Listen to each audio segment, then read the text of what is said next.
Hello everybody, welcome to another episode of Erickson TV, courtesy of Lauren. Hey Lauren. Hey everybody. Hey Lauren, on our last episode we talked about the overall size of the massive amount of student loan debt out there, and about how a lot of people are not even finishing school on time, or they're taking a job that didn't even require a college degree. Right, yeah, exactly. So now let's talk about, since so many people, over 2/3 are ending up with some type of student loan debt, let's talk about the ramifications of that student loan debt. Yeah, I've been reading a lot about this lately, and and in talking with other people, I've learned that there's some pretty big misconceptions about student loan debt. Here are a few of the big ones that I run into. People think that there is some sort of a statute of limitations on the collection of student loan debt. There is not. As of 2005, the government can collect your student loan debt until the day you die. And bankruptcy also does not discharge student loan debt.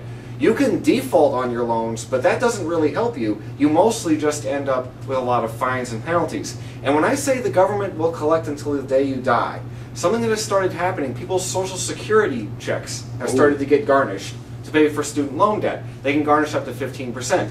And if your parents or grandparents co-signed on your loan, their Social Security checks can be garnished to pay for your student loan debt, especially if you default. If you default, they can confiscate your tax return. They have a wide variety of methods to collect your student loan debt that is not available to other people who are trying to collect other kinds of debt.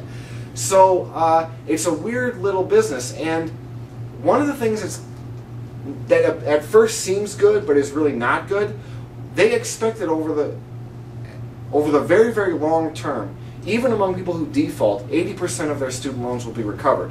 But there's a problem with that, which is, if you know that even the people who are going to default on your loans will have to pay it back eventually, it doesn't give you much incentive to try to make sure that you're going to give loans to people who won't default. Right. So this is one more example of why I tell people you really, really got to be careful in this world of student loans. In some ways it looks like a good deal, but a lot of the good deal of student loans has mostly caused college prices to go up. Right. In other words, sure, you get paid a low interest rate, but it's the colleges that now get to raise their fees because more people can easily get loans that they wouldn't be able to afford otherwise.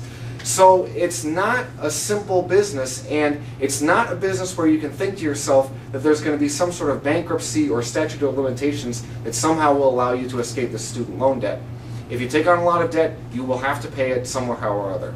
Yeah, and kind of what you said about it has some eerie similarities with the housing bubble, where Yes, it does. the ease of housing loans spurred up higher prices, and something had to burst. And I think there's some concern out there that the investment value of a college education, because the prices have gone so high up, is going to be hard to recover based on the job market. Right, So, and I think that one lesson we should learn from the housing bubble is that not all markets are efficient. Correct. The stock and bond markets are pretty efficient, but real estate markets are not necessarily efficient.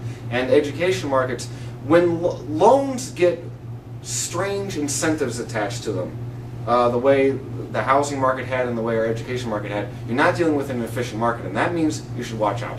Okay.